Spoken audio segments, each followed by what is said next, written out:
I have no idea what was going on upstairs. Right. There was nothing but a sin bin. In the beginning, he's right, because in the beginning when I came here, each of the rooms upstairs was designated for one of the musicians in the band, and one was a bedroom. In each room would be all the guys' gear and all this sort of stuff. There was a crash room up there.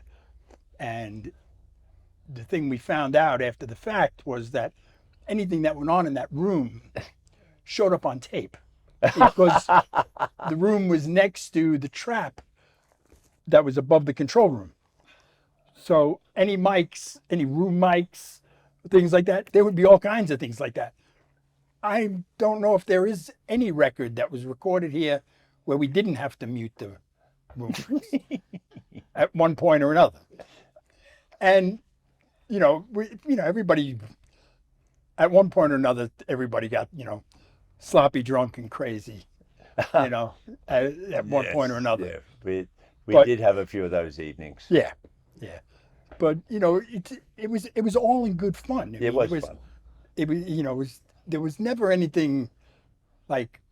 There were never any fights. We were always... Right, everybody was happy. That's the truth. There were no arguments. There were no fights. Nobody was working against anyone else. There was... there was a point where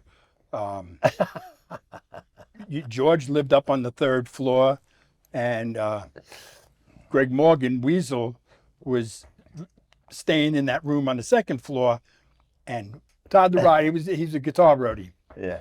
And he would come back here. He would go down to town and come back with usually multiple women. Most of the time, I think he said, three's too many, two's ideal. And one will do. And we'd all have to like just get scarce, because you can't hang out with Todd when you got going like that. So, but he used to fight with Weasel for the room, and poor Weasel was living in the room. It wasn't that long of a time, but that's the only disagreements or arguments that I remember in the history of it. Sin bin. It was, like I said, it's a sin bin.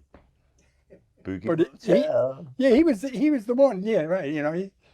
And he didn't even live in town or anything. He'd come, he'd hang for a few weeks before the tour would start, and those were always interesting times when the band was getting ready to go on tour. Yeah. Yeah. How about you, Roger? Any story that stands out above any others?